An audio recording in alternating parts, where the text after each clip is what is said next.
હવે ચુંબકીય ક્ષેત્રમાં ક્ષેત્ર સાથે થીટા ખૂણે દાખલ થતા વિદ્યુત ભારિત કણની ગતિ આપણે જોવાની છે. ચુંબકીય ક્ષેત્રમાં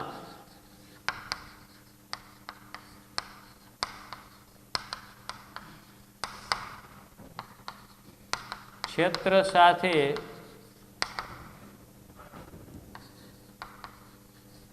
થીટા ખૂણે દાખલ થતા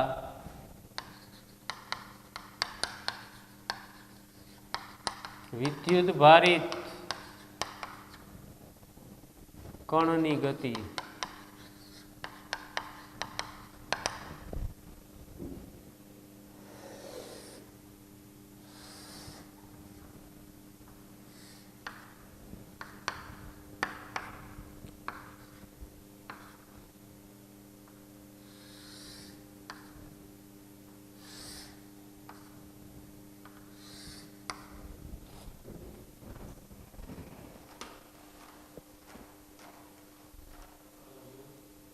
હાલશે હે આમ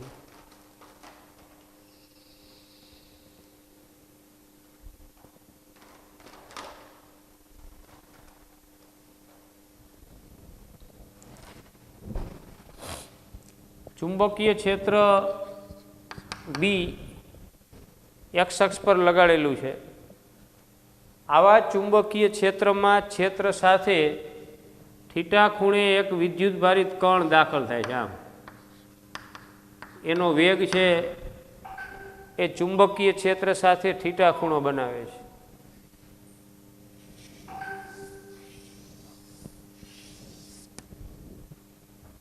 તો આ વખતે આ કણની ગતિ માત્ર વર્તુળમય જ નહીં હોય, બરોબર. ચુંબકીય ક્ષેત્રમાં લંબ રૂપે જ્યારે કોઈ કણ દાખલ થાય છે ત્યારે એની ઉપર ચુંબકીય બળ લાગે છે. એ બળને લીધે પદાર્થ છે એ ચુંબકીય ક્ષેત્રને અક્ષ બનાવી એની ફરતે વર્તુળમય ગતિ કરે છે. પણ જો પદાર્થ ચુંબકીય ક્ષેત્ર સાથે થીટા ખૂણે દાખલ થતો હોય તો આ વખતે એના વેગ સદિશના બે ઘટકો મળે છે. આ વેગ સદિશ વી વેક્ટર એના બે ઘટકો,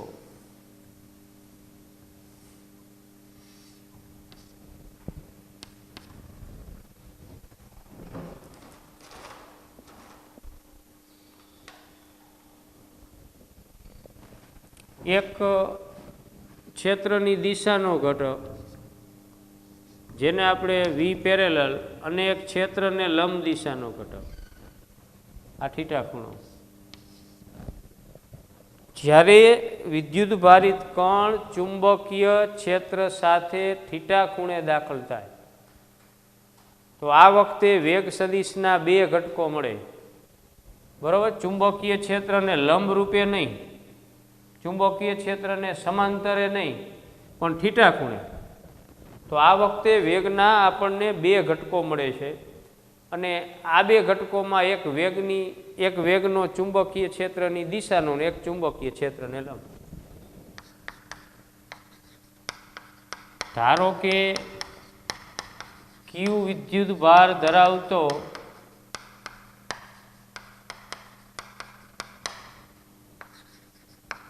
એક કણ વી જેટલા વેગથી બી તીવ્રતા વાળા ચુંબકીય ક્ષેત્રમાં થીટા ખૂણે દાખલ થાય છે.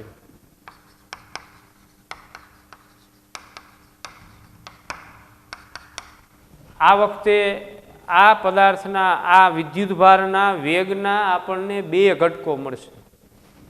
આ વખતે કણના વેગ સદિશના બે લંબ ઘટકો મળશે. એમાં પહેલો ઘટક વેગનો ચુંબકીય ક્ષેત્રની દિશાનો ઘટક વી પેરેલલ અને બીજો વેગ સદિશનો ચુંબકીય ક્ષેત્રની લંબ દિશાનો ઘટક વી પરપેન્ડિક્યુલર વિલંબ. હવે આમાંથી જે સમાંતર ઘટક છે એ ચુંબકીય ક્ષેત્રની દિશામાં છે. તો સમાંતર ઘટક વડે લાગતું આપણે ચુંબકીય બળ લઈએ તો F બરાબર Q કૌંસમાં વી વેક્ટર ક્રોસ બી વેક્ટર, પણ વેગનો કયો ઘટક? સમાંતર ઘટક. આનું મૂલ્ય લઈએ એટલે F બરાબર Q વી સમાંતર બી સાઇન થીટા, પણ વી સમાંતર અને બી, વી સમાંતર એટલે વેગનો ચુંબકીય ક્ષેત્રની દિશાનો ઘટક. તો વી સમાંતર છે એ તો ચુંબકીય ક્ષેત્રની દિશામાં છે, એટલે આ વેગનો સમાંતર ઘટક અને ચુંબકીય ક્ષેત્ર આ બંને સદિશો એક જ દિશામાં છે. બે વચ્ચેનો ખૂણો 0, સાઇન 0 એટલે 0. તો વેગના સમાંતર ઘટક વડે કોઈ બળ લાગશે નહીં. બરાબર. ચુંબકીય ક્ષેત્રની દિશામાં જ વિદ્યુતભારિત કણ ગતિ કરતો હોય ત્યારે કોઈ ચુંબકીય બળ લાગે નહીં. હવે જે લંબ ઘટક છે એ લંબ ઘટકને કારણે વિદ્યુત ભાર પર લાગતું બળ વી લંબ વેક્ટર ક્રોસ બી વેક્ટર. તો F vector is equal to Q into V લંબ બી સાઇન થીટા. નામ જ આનું લંબ ઘટક છે એટલે ચુંબકીય ક્ષેત્રને લંબ છે. તો આ વખતે આ બે સદિશ વચ્ચેનો ખૂણો 90. તો F વેક્ટર બરાબર Q વી લંબ બી સાઇન 90 એટલે 1. ક્યુ વી બી એની જગ્યાએ ક્યુ વી લંબ બી. તો સમાંતર ઘટક વડે વિદ્યુત ભાર પર કોઈ બળ લાગે નહીં. લંબ ઘટક વડે ચુંબકીય બળ લાગશે અને આ બળ વડે કણ વર્તુળમય ગતિ કરશે લંબ ઘટક વડે. અને સમાંતર ઘટક છે એ કણને આમ એક્સ અક્ષ ઉપર ચુંબકીય ક્ષેત્રની દિશામાં સ્થાનાંતર કરાવશે. તો આ વખતની કણની ગતિ છે અહીંયાની નથી વર્તુળમય ગતિ. લંબરૂપે જો દાખલ થતો હોય કણ તો ચુંબકીય ક્ષેત્રને અક્ષ બનાવી ત્યાં ગોળ ગોળ ફરે. જ્યારે અહીંયા ચુંબકીય ક્ષેત્રને સમાંતર જે વેગનો ઘટક છે એના કારણે કોઈ બળ લાગતું નથી. જ્યારે ચુંબકીય ક્ષેત્રને લંબ ઘટક છે એ જે બળ લગાડે છે એના લીધે કણની વર્તુળમય ગતિ થાય છે અને ચુંબકીય ક્ષેત્રની દિશાનો જે વેગનો ઘટક સમાંતર ઘટક એ કણને ચુંબકીય ક્ષેત્રની દિશામાં આગળ સ્થાનાંતર કરાવે છે. એટલે કણ આમ ફરતોય જશે અને સાથે સાથે ચુંબકીય ક્ષેત્રની દિશામાં સ્થાનાંતર અનુભવતો જશે. એટલે આ વખતે કણની ગતિ છે એ હેલિકલ હશે. હેલિકલ એટલે સર્પિલ, સ્પાઇરલ, સ્પ્રિંગ જેવી.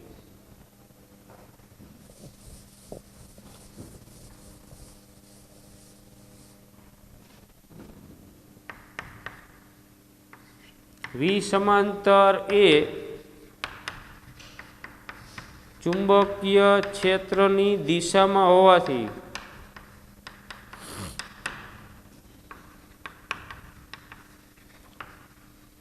આ ઘટક વડે વિદ્યુત ભાર પર કોઈ જ બળ લાગશે નહીં.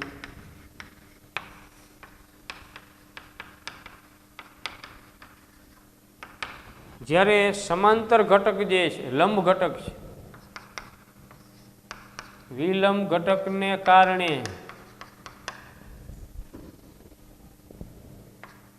વિદ્યુત ભાર પર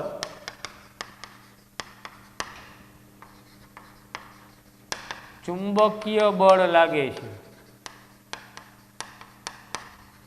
આથી કણ વર્તુળમય ગતિ કરે છે.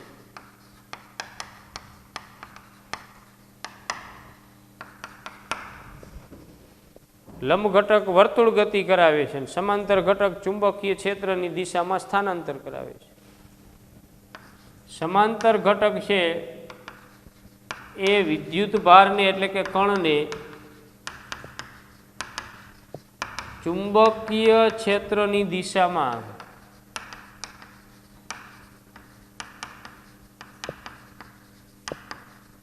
સ્થાનાંતર કરાવે છે. આથી કણની ગતિ હેલિકલ થશે. એટલે કણ છે એ હેલિકલ મોશનથી આગળ વધશે. હવે આ હેલિકલ મોશન માટે જે આવર્તકાળ છે, આ ગતિ માટે કણનો આવર્તકાળ t બરાબર 2πm/qb. આવર્તકાળ તો એટલો જ હોય, લંબરૂપે દાખલ થતો હોય ત્યારે જે આવર્તકાળનું સૂત્ર છે એ જ અહીંયા છે, 2πm/qb. m એટલે કણનું દળ, b એટલે ચુંબકીય તીવ્રતા, q એટલે કણનો વિદ્યુત ભાર. હવે આ જે હેલિકલ ગતિ છે એમાં પીચ કોને કહેવાય? ચુંબકીય ક્ષેત્રમાં હેલિકલ ગતિ કરતા કણે એક પરિભ્રમણ દરમિયાન ચુંબકીય ક્ષેત્રની દિશામાં કાપેલું અંતર એટલે હેલિક્સ પીચ. બરાબર, આમ હેલિકલ માર્ગે ગતિ કરે છે તો એક પરિભ્રમણ દરમિયાન એક આંટો ફરે એ દરમિયાન એને ચુંબકીય ક્ષેત્રની દિશામાં કાપેલું અંતર એટલે હેલિક્સ પીચ.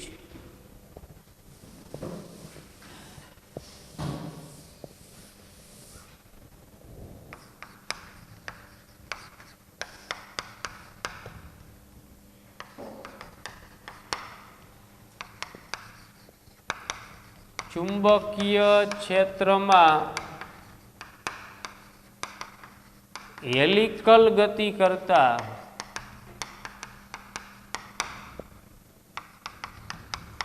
કણે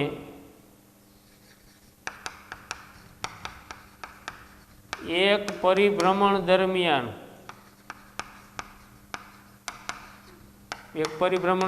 એટલે આવર્તકાળ જેટલા સમયગાળા દરમિયાન એક પરિભ્રમણ દરમિયાન ચુંબકીય ક્ષેત્રની દિશામાં કાપેલ અંતરને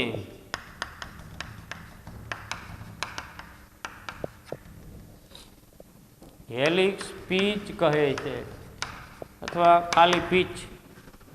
પીચ એટલે સ્થાનાંતર જ છે ચુંબકીય ક્ષેત્રની દિશામાં કરેલું. તો આ સ્થાનાંતર છે એ વેગના કયા ઘટકને કારણે થાય છે? સમાંતર ઘટકને કારણે. તો આપણે લખી શકીએ પીચ એટલે કે સ્થાનાંતર વેગ ગુણ્યા સમય. ઈ સ્થાનાંતર એટલે પીચ. અહીંયા વેગનો સમાંતર ઘટક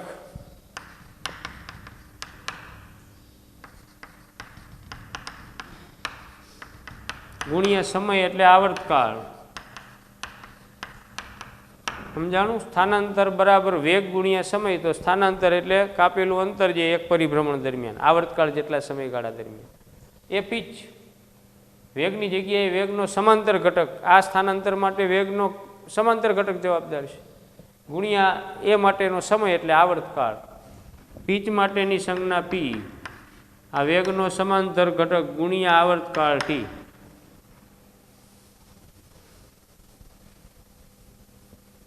હવે આવર્તકાળની કિંમત મૂકો તો આવર્તકાળ એટલે 2πm/qb વેઈ સમાંતર.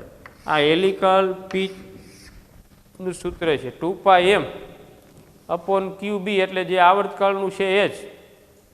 આવર્તકાળ એટલે સમય, સમય ગુણ્યા વેગ એટલે સ્થાનાંતર, અંતર, પીચ. પણ એ જે વેગ છે એનો કયો ઘટક લેવાનો? અહીંયા તમારે સમાંતર ઘટક લેવાનો છે. તો આ થઈ હેલિકલ મોશન, એમાં આવર્તકાળ અને હેલિક્સ પીચનું સૂત્ર.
પરસ્પર લંબ એવા વિદ્યુત ક્ષેત્ર અને ચુંબકીય ક્ષેત્રનો ઉપયોગ વેગ પસંદગીકાર તરીકે સમજાવો.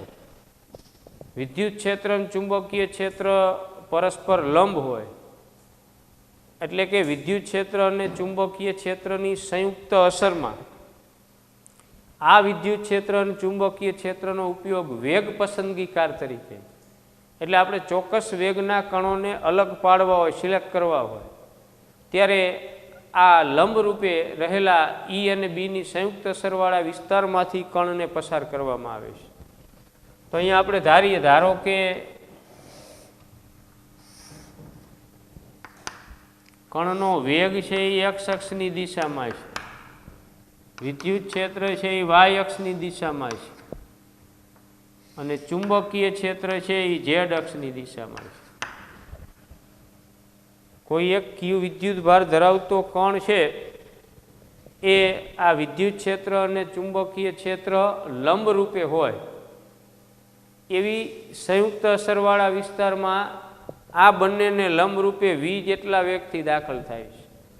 વિદ્યુત ક્ષેત્ર વાય અક્ષની દિશામાં, ચુંબકીય ક્ષેત્ર આમ ઝેડ અક્ષની દિશામાં, એ બંનેને લંબ રૂપે એટલે કે એક્સ અક્ષની દિશામાં આ ક્યુ વિદ્યુત ભારવાળો કણ વી જેટલા વેગથી દાખલ થાય છે. તો આ કણ પર વિદ્યુત ક્ષેત્રને કારણે લાગતું બળ, તો વિદ્યુત ક્ષેત્રમાં વિદ્યુત ભાર સ્થિર હોય તો એ બળ લાગે અને ગતિ કરતો હોય તો એ વિદ્યુત બળ લાગે છે. તો ધન વિદ્યુત ભાર હોય એટલે એ બળ છે એ ક્ષેત્રની દિશામાં લાગશે, એટલે આ દિશામાં ઈ ઇન્ટુ ક્યુ. ખ્યાલ આવ્યો? વિદ્યુત ભારિત કણ પર વિદ્યુત ક્ષેત્રને કારણે લાગતું બળ એફ બરાબર ઈ ઇન્ટુ ક્યુ. તો એફ વેક્ટર બરાબર ઈ વેક્ટર ઇન્ટુ ક્યુ.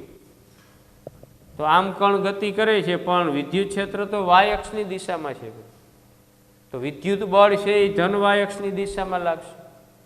હવે ચુંબકીય બળ કઈ દિશામાં લાગશે? વિદ્યુત ભારિત કણ ચુંબકીય ક્ષેત્રમાં ગતિ કરે છે એટલે એના ઉપર ચુંબકીય બળ લાગે છે, ક્યુ વી બી સાઇન થીટા.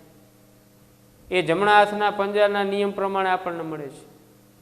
જમણા હાથના પંજાની આંગળીઓને ચુંબકીય ક્ષેત્રની દિશામાં રાખો, ચુંબકીય ક્ષેત્ર આમ અંદરથી બહાર ઝેડ અક્ષની દિશા, અંગૂઠાને વિદ્યુત ભારિત કણના વેગની દિશામાં રાખો, તો હથેળીમાંથી જે લંબ બહાર આવે એ દિશામાં વિદ્યુત ભાર પર ચુંબકીય બળ લાગે, એટલે નીચેની દિશામાં ચુંબકીય બળ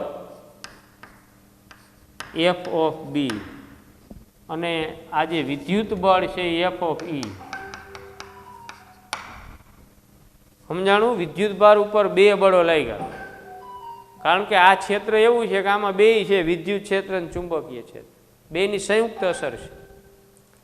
અને આ બંને ક્ષેત્રોને લંબ રૂપે ક્યુ વિદ્યુત ભાર ધરાવતો કણ વી વેગથી દાખલ થાય છે.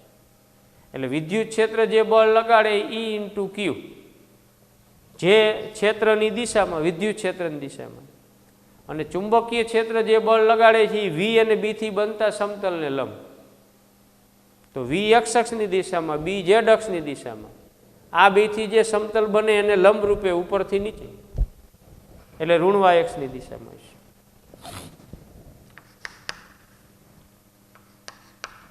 ઈ વેક્ટર અને બી વેક્ટર પરસ્પર લંબ હોય તેવા વિસ્તારમાં વી વેગથી ગતિ કરતા વિદ્યુત ભાર પર લાગતું લોરેન્ટ્ઝ બળ એટલે કે વિદ્યુત ચુંબકીય બળ એફ બરાબર F of E vector plus F of B vector. બરાબર? વિદ્યુતીય બળ અને ચુંબકીય બળ આ બેનો સરવાળો આટલું બળ લાગે, તો વિદ્યુતીય બળ એટલે ઈ વેક્ટર ઇન્ટુ ક્યુ, ચુંબકીય બળ એટલે ક્યુ કૌંસમાં વી વેક્ટર ક્રોસ બી વેક્ટર. હવે અહીંયા વિદ્યુત ક્ષેત્ર તો વાય અક્ષની દિશામાં છે ભાઈ, જ્યાં ઈ વેક્ટર બરાબર E ઇન્ટુ જે કેરેટ, વી વેક્ટર બરાબર વી ઇન્ટુ આઈ કેરેટ અને બી વેક્ટર બરાબર બી ઇન્ટુ કે કેરેટ. શા માટે? ચુંબકીય ક્ષેત્ર ઝેડ અક્ષની દિશામાં છે, તો ચુંબકીય ક્ષેત્રનો સદિશ એટલે એનું મૂલ્ય ગુણ્યા ઝેડ અક્ષની દિશાનો એકમ સદિશ. વેગ કઈ દિશામાં છે કણનો? એક્સ અક્ષની દિશામાં, એટલે વેગ સદિશ એટલે એનું મૂલ્ય ગુણ્યા એકમ સદિશ. વિદ્યુત ક્ષેત્ર કઈ દિશામાં છે? ધનવાયક્ષની દિશામાં, એટલે વિદ્યુત ક્ષેત્રનો સદિશ એટલે એનું મૂલ્ય ગુણ્યા એકમ સદિશ. હવે આમાં મૂકો તો F vector is equal two આ ઈની જગ્યાએ ઈ જે કેરેટ ક્યુ પ્લસ ક્યુ કૌંસમાં વી વેક્ટરની જગ્યાએ V into I caret cross B વેક્ટરની જગ્યાએ બી ઇન્ટુ કે કેરેટ. હવે આ જે ક્રોસ ગુણાકાર છે એ તો આ સદિશને જ લાગુ પડે. આ વી ગુણ્યા બી કરી નાખો, એ બે મૂલ્યો છે. આઈ કેરેટ ક્રોસ કે કેરેટ, કે કેરેટ ક્રોસ આઈ કેરેટ હોય તો જે કેરેટ થાય, પણ અહીંયા આઈ કેરેટ ક્રોસ કે કેરેટ છે એટલે માઇનસ જે કેરેટ. તો એફ વેક્ટર બરાબર ઈ Q J caret plus Q કૌંસમાં VB into I caret cross K caret, એટલે E Q J caret plus Q I cross K એટલે માઇનસ જે વીબી માઇનસ જે કેરેટ.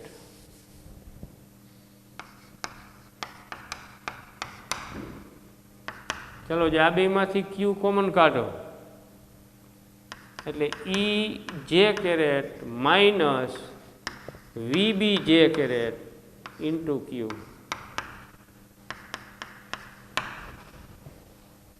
હવે અહીંયા આ એફ બરાબર 0 કરવા હોય શું કરવું પડે? વિદ્યુત ભારિત કણનો વિદ્યુત ભાર છે એ 0 નથી.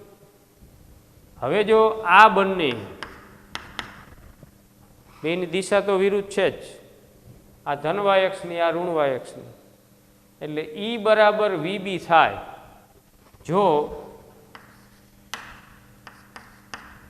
ઈ માઇનસ વીબી બરાબર 0, એટલે કે ઈ બરાબર વી ઇન્ટુ બી, તો વી બરાબર ઈ અપોન બી થાય.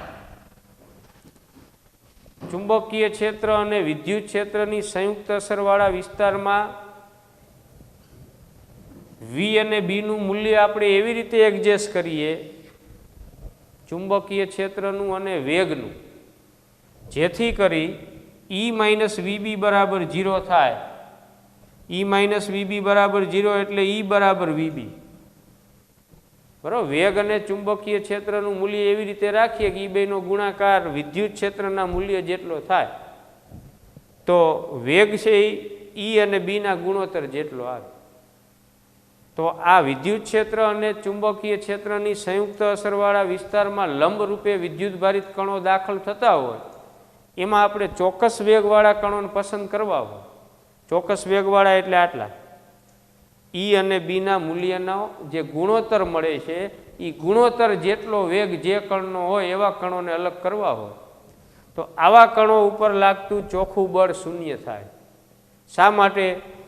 તો કે ધનવાયક્ષ ઉપર જેટલું વિદ્યુત બળ લાગે એટલું ચુંબકીય બળ ઋણવાયક્ષ ઉપર લાગે તો કુલ બળ શૂન્ય. આ શું કહેવા માંગે છે? આને તમે અંદર ગુણો ક્યુને, એટલે આ બે સમાન મૂલ્યના થાય, દિશા તો વિરુદ્ધ છે જ. આ ઈ ક્યુ જે કેરેટ જે ધનવાયક્ષની દિશામાં છે અને ક્યુ વીબી માઇનસ જે કેરેટ જે ઋણવાયક્ષની દિશામાં છે. તો વિદ્યુત બળ અને ચુંબકીય બળ પરસ્પર વિરુદ્ધ દિશાના તો છે જ, પણ હવે જો બેના મૂલ્યો સરખા થાય, આપણે ક્યુ ક્યુ ઉડાડી દીધા છે, ઈ ક્યુ અને વી ક્યુ બી બે બળના મૂલ્યો જ છે. આ બંને બળના મૂલ્યો સરખા થાય પરિણામી બળ શૂન્ય થાય. પરિણામી બળ શૂન્ય થાય એટલે કણ ઉપર કોઈ બળ લાગે નહીં, એટલે એનું વિચલન થાય નહીં, સીધે સીધા આગળ વધે. તો કોઈ અલગ અલગ વેગના કણોની કિરણાવલી છે, વિદ્યુત ભારિત કણોની કિરણાવલી, એમાં જુદા જુદા કણના વેગ જુદા જુદા છે. તો જે કણનો વેગ આ ઈ અને બીના ગુણોત્તર કરતાં વધારે હશે કે ઓછો હશે આવા કણનું વિચલન થશે. પણ વિચલન કેનું નહીં થાય કે જેની ઉપર લાગતું બળ શૂન્ય હશે એવા કણ. ખ્યાલ આવ્યો? વિચલન કેનું નહીં થાય? જે કણ ઉપર આ બંને બળો સમાન મૂલ્યના લાગે ને એટલે ટોટલ બળ શૂન્ય થાય એ વિચલન અનુભવે નહીં. તો વિચલન અનુભવે નહીં એટલે એ સીધા માર્ગે ગતિ કરે છે. તો અલગ અલગ વેગના જે કણો પસાર થાય છે એમાંથી આપણે ચોક્કસ વેગવાળા કણોને અલગ તારવવા હોય તો એ કઈ રીતે તારવી શકાય? તો કે જે કણનો વેગ આ ઈ અને બીના મૂલ્યના ગુણોત્તર જેટલો હોય એવા કણો આ ક્ષેત્રમાં સીધે સીધા ગતિ કરશે. અને બાકીના છે કે જેના ઉપર લાગતું બળ શૂન્ય નથી, બળ શૂન્ય નથી એટલે આ બેનો ગુણોત્તર વેગ જેટલો નથી, એવા કણો ઉપર ચોખ્ખું બળ લાગે એટલે એ છે એ વિચલન અનુભવે બળની દિશા. તો અલગ અલગ વેગવાળા કણોમાંથી ચોક્કસ વેગના કણોને પસંદ કરવા હોય ત્યારે આ વિદ્યુત ક્ષેત્ર અને ચુંબકીય ક્ષેત્રનો ઉપયોગ થાય. એને વેગ પસંદગીકાર તરીકે ઈ અને બીનો ઉપયોગ થયો કહેવાય. સૌપ્રથમ 1897માં જે થોમ્સને E/m ગુણોત્તર જે મેળવો ઇલેક્ટ્રોનના વિદ્યુત ભાર અને દળનો, એમાં એને આ મેથડનો ઉપયોગ કર્યો. ત્યાર પછી માસ સ્પેક્ટ્રોમીટરના જે પ્રયોગો છે કે વિદ્યુત ભારિત કણોને દળ અને વિદ્યુત ભારના ગુણોત્તરને આધારે અલગ કરવામાં આવે છે, એની અંદર આ સિસ્ટમનો ઉપયોગ થાય છે.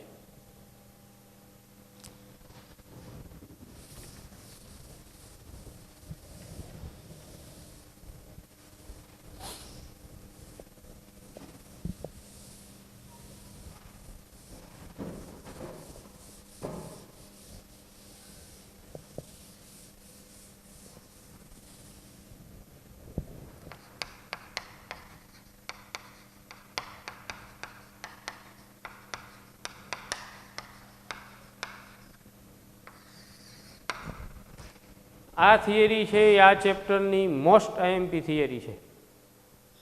2 માર્કના પ્રશ્નમાં આ થિયરી છે એ ગેરંટેડ, બરાબર, 100% પૂછાય એવી બોર્ડની પરીક્ષામાં. કે પ્રવાહખંડ વડે ઉદ્ભવતું ચુંબકીય ક્ષેત્ર શોધવા માટેનો બાયો સાવરનો નિયમ સમજાવો. તો સૌ પ્રથમ બાયો અને સાવર નામના 2 વૈજ્ઞાનિકોએ કોઈ પ્રવાહખંડ, આપણે જેમ વિદ્યુત ક્ષેત્રમાં વિદ્યુત ભાર કે જે એની આસપાસ વિદ્યુત ક્ષેત્ર ઉત્પન્ન કરે છે, તેવી રીતે પ્રવાહખંડ છે એ ચુંબકીય ક્ષેત્ર ઉત્પન્ન કરે છે. ચુંબકીય ક્ષેત્ર ઉદ્ભવવા માટેનો સોર્સ એ પ્રવાહખંડ. તો પ્રવાહખંડને કારણે એની આસપાસ ચુંબકીય ક્ષેત્ર ઉત્પન્ન થાય છે. તો કોઈ પ્રવાહખંડ વડે આર અંતરે કેટલું ચુંબકીય ક્ષેત્ર ઉત્પન્ન થાય એ માટેનો જે નિયમ છે એ બાયો અને સાવર નામના વૈજ્ઞાનિકે આપ્યો છે. કોઈ ક્યુ વિદ્યુત ભાર ધરાવતો કણ છે એ આર અંતરે કેટલું વિદ્યુત ક્ષેત્ર ઉત્પન્ન કરશે એ કુલંબે નિયમ આપ્યો છે. તો કે એકમ ધન વિદ્યુત ભાર ઉપર લાગતું બળ એ વિદ્યુત ક્ષેત્ર કે ક્યુ અપોન આર સ્ક્વેર.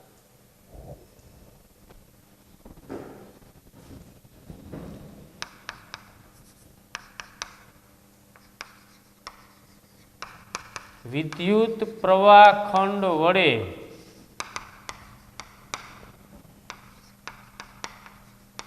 ઉદ્ભવતું ચુંબકીય ક્ષેત્ર શોધવા માટે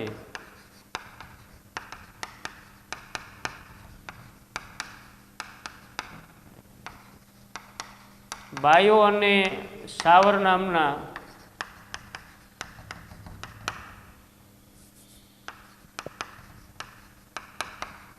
બે વૈજ્ઞાનિકોએ આ નિયમ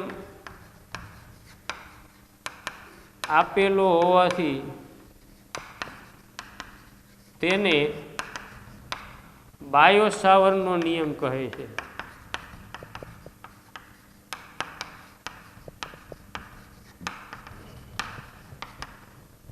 હવે આ નિયમ શું કહે છે? તો કોઈ પણ પ્રવાહખંડ વડે ઉદ્ભવતા ચુંબકીય ક્ષેત્રનું મૂલ્ય, કોઈ પણ પ્રવાહખંડ કૌંસમાં આઈડીએલ વેક્ટર વડે ઉદ્ભવતા ચુંબકીય ક્ષેત્રનું મૂલ્ય એટલે માનાંકમાં ડીબી વેક્ટર, ચુંબકીય ક્ષેત્ર, સૂક્ષ્મ ચુંબકીય ક્ષેત્ર એટલે ડીબી બોલ્ટ અથવા ડીબી વેક્ટરનો માનાંક અથવા ખાલી ડીબી લખો તો એ મૂલ્ય કહેવાય. મૂલ્ય એ ખંડ લંબાઈ ડીએલ અને પ્રવાહના ગુણાકારના સમપ્રમાણમાં અને અંતરના વર્ગના વ્યસ્ત પ્રમાણમાં હોય છે.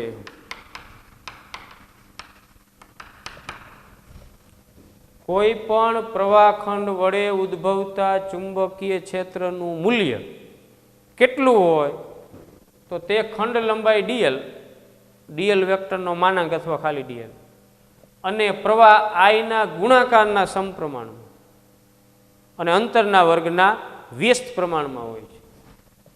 તો આપણે લઈ લઈએ પ્રવાહખંડ.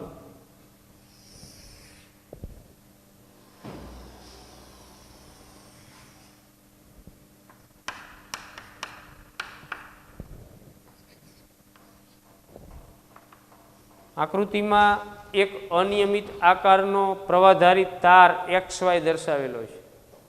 આ તારમાંથી વહેતો પ્રવાહ I છે. તો આપણને ખ્યાલ છે તારમાંથી પ્રવાહ પસાર થાય એટલે એની આસપાસ તારની ફરતે ચુંબકીય ક્ષેત્ર ઉત્પન્ન થાય. તો તારથી આર અંતરે કેટલું ચુંબકીય ક્ષેત્ર ઉત્પન્ન થશે એ સીધું આપણને મળતું નથી, પણ બાયોસાવર નામના વૈજ્ઞાનિકે જે નિયમ આપેલો છે એ આખા તારનું ચુંબકીય ક્ષેત્ર શોધવા માટેનો નથી, પણ આ તારને તમે ડીએલ લંબાઈના સૂક્ષ્મ ખંડોમાં વિભાજિત કરો, DL DL DL DL DL DL, તો દરેક ખંડ જે છે એની લંબાઈ ડીએલ. તાર ભલે ગમે તેવો વાંકો ચૂકો હોય પણ તમે તેના અતિ સૂક્ષ્મ ટુકડા કરશો તો આ પ્રત્યેક ટુકડો કેવો ગણાય? સુરેખ, સદિશ. તો એને તમે સદિશ સ્વરૂપે દર્શાવી શકો. આ સૂક્ષ્મ ખંડ થયો. હવે તારમાંથી જો આઈ જેટલો પ્રવાહ વહેતો હોય તો દરેક ખંડમાંથી વહેતો પ્રવાહ પણ આઈ જ હોય, બધા ટુકડા શ્રેણી જોડાણમાં છે. તો એ ખંડ અને એમાંથી વહેતો પ્રવાહ આ બંનેનો ગુણાકાર એટલે પ્રવાહ ખંડ. ખ્યાલ આવ્યો? કોઈ પણ પ્રવાહધારી તાર છે તેને તમે ડીએલ લંબાઈના સૂક્ષ્મ ખંડોમાં વિભાજિત કરો તો પ્રત્યેક ખંડને કેવો ગણી શકાય? સુરેખ, સદિશ. એ ખંડ અને એમાંથી વહેતો પ્રવાહ આ બંનેનો ગુણાકાર એટલે પ્રવાહ ખંડ. તો આ તાર પર એક અહીંયા આપણે પ્રવાહ ખંડ લઈ લઈએ.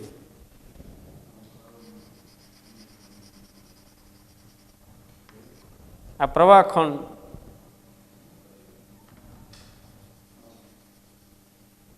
આઈડીએલ વેક્ટર, એમાં ડીએલ વેક્ટરની દિશા કઈ હોય? સ્પર્શકની. તારને તમે સ્પર્શક દોરો એટલે આ ડીએલ વેક્ટરની દિશા થાય. આ પ્રવાહખંડથી આર સ્થાન સદિશ ધરાવતા બિંદુ P પાસે અહીંયા આપણે ચુંબકીય ક્ષેત્ર શોધવું છે. આ બંને વચ્ચેનો ખૂણો ધારો કે થીટા છે. આઈડીએલ પ્રવાહખંડ વડે આર સ્થાન સદિશ ધરાવતા બિંદુ P પાસે ઉદ્ભવતું ચુંબકીય ક્ષેત્ર. તો આ ચુંબકીય ક્ષેત્ર જે મળશે એ આખા તારનું નથી, સૂક્ષ્મ પ્રવાહખંડનું છે. તો બાયોસાવરનો નિયમ આખા તારનું ચુંબકીય ક્ષેત્ર આપતો નથી, પ્રવાહખંડનું ચુંબકીય ક્ષેત્ર આપે. તો બાયોસાવરના નિયમ પ્રમાણે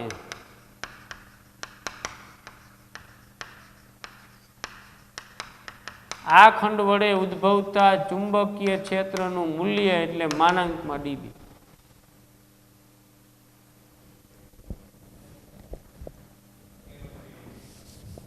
ચુંબકીય ક્ષેત્ર ડીબી વેક્ટર બરાબર mu 0 IDL vector cross R caret છેદમાં R square.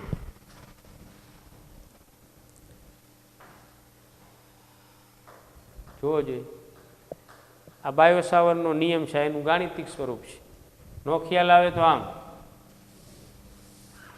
DB vector is proportional to IDL vector cross R caret upon R square. પ્રવાહખંડ વડે ઉદ્ભવતું ચુંબકીય ક્ષેત્ર છે એ આઈડીએલ એટલે પ્રવાહ અને ખંડ લંબાઈના ગુણાકારના સમપ્રમાણમાં અને અંતરના વર્ગના વ્યસ્ત પ્રમાણમાં હોય છે. તમે ચલનની નિશાની દૂર કરવા માટે અચળાંક મૂકો તો ચુંબકીય ક્ષેત્ર માટે અચળાંક કે એટલે μ0/4π. IDL vector cross R caret છે તો એની જગ્યાએ સદિશ આર છેદમાં એનું મૂલ્ય એટલે નીચે આર ઘન, કારણ કે R caret is equal to સદિશ આર છેદમાં મૂલ્ય. તો આર કેરેટની જગ્યાએ આર વેક્ટર છેદમાં આર એટલે નીચે આરનો ઘન. આ બાયો સાવરનો નિયમ છે. હવે આપણે આનું મૂલ્ય ડીબી વેક્ટરનું મૂલ્ય એટલે માનાંકમાં ડીબી વેક્ટર અથવા ખાલી ડીબી તો μ0/4π અહીંયા I D L vector cross R vector upon R cube. આ બે સદિશનો ક્રોસ ગુણાકાર છે એટલે એનું મૂલ્ય એટલે માનાંક. તો ડીબી બરાબર μ0/4π.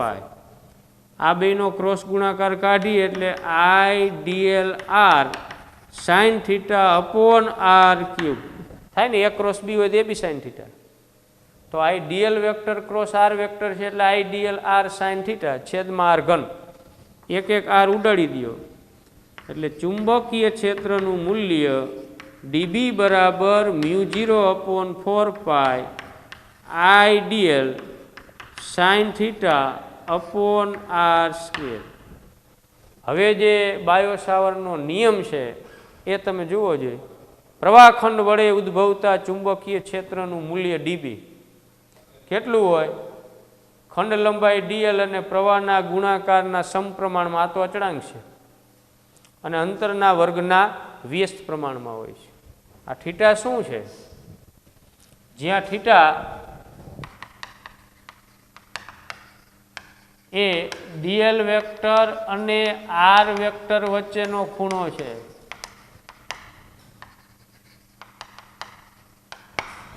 ડીએલ અને આર વચ્ચેનો ખૂણો છે. તમારે સમગ્ર તાર વડે ઉદ્ભવતું ચુંબકીય ક્ષેત્ર મેળવવું હોય તો આ તારની અંદર તો આવા અનેક સૂક્ષ્મ ખંડો આવેલા છે. તો દરેક પ્રવાહખંડ વડે ઉદ્ભવતા ચુંબકીય ક્ષેત્રનો સરવાળો એટલે કે સંકલન. તો સમગ્ર તાર વડે ઉદ્ભવતા ચુંબકીય ક્ષેત્રનું મૂલ્ય બી બરાબર ઇન્ટિગ્રેશન ઓફ ડીબી પછી તારની લંબાઈ જે આપી હોય x થી y 0 થી l તો બી બરાબર integration of x to y. ડીબીની કિંમત IDL μ0/4π IDL upon R square sine theta. તો આમાં અચળ હોય બહાર કાઢી લ્યો. μ0I/4π r square integration of x to y dl sine theta. તો આ અંતરના વર્ગના વ્યસ્ત પ્રમાણમાં છે. અહીંયા જે ચુંબકીય તીવ્રતા ઉત્પન્ન થશે એ ડીએલ વેક્ટર અને આર વેક્ટરથી બનતા સમતલને લંબ રૂપે જમણા હાથના સ્ક્રૂના નિયમ પ્રમાણે મળે. કોઈ પણ બે સદિશનો ગુણાકાર કરતા જે નવો સદિશ આવે તો આ ડીએલ અને આરનો ગુણાકાર કરતા આપણને આ બી મળે છે ડીબી. તો આ ડીબી વેક્ટરની દિશા છે એ ડીએલ વેક્ટર અને આર વેક્ટરના ક્રોસ ગુણાકારથી બનતા સમતલને લંબરૂપ જમણા હાથના સ્ક્રૂના નિયમ પ્રમાણે. તો તો જો ડીએલ વેક્ટરની દિશા આ છે, આર વેક્ટરની દિશા આ છે, એ બંનેથી બનતું સમતલ એટલે આ બોર્ડ તમારા માટે બુકનું પેજ. આને લંબરૂપે જમણા હાથના સ્ક્રૂને રાખી ડીએલ થી આરની દિશામાં ઘુમાવો, આમ આમ, તો ચુંબકીય ક્ષેત્રની દિશા છે એ આને લંબરૂપે અંગૂઠાની દિશામાં, એટલે અહીંયા ડીબી વેક્ટરની દિશા પી બિંદુએ બોર્ડને લંબ 12 થી અંદરની દિશામાં હશે. તો ખ્યાલ આવ્યો? પ્રવાહખંડ વડે ઉદ્ભવતું ચુંબકીય ક્ષેત્ર એ ડીએલ વેક્ટર અને આર વેક્ટરથી બનતા સમતલને લંબરૂપે જમણા હાથના સ્ક્રૂના નિયમ પ્રમાણે મળે. એક પ્રવાહખંડ વડે ઉદ્ભવતું ચુંબકીય ક્ષેત્ર ડીબી તમે લઈ લ્યો, પછી સમગ્ર તાર પર ઈ ડીબીનું સંકલન, એટલે તમને સમગ્ર તાર વડે ઉદ્ભવતું ચુંબકીય ક્ષેત્ર મળે. આ બાયો સાવરનો નિયમ છે અને વ્યસ્ત વર્ગનો નિયમ છે. જેમ કુલમનો નિયમ, ન્યૂટનનો સાર્વત્રિક ગુરુત્વાકર્ષણનો નિયમ, એવી જ રીતે આ બાયો સાવરનો નિયમ પણ અંતરના વર્ગના વ્યસ્ત પ્રમાણમાં છે.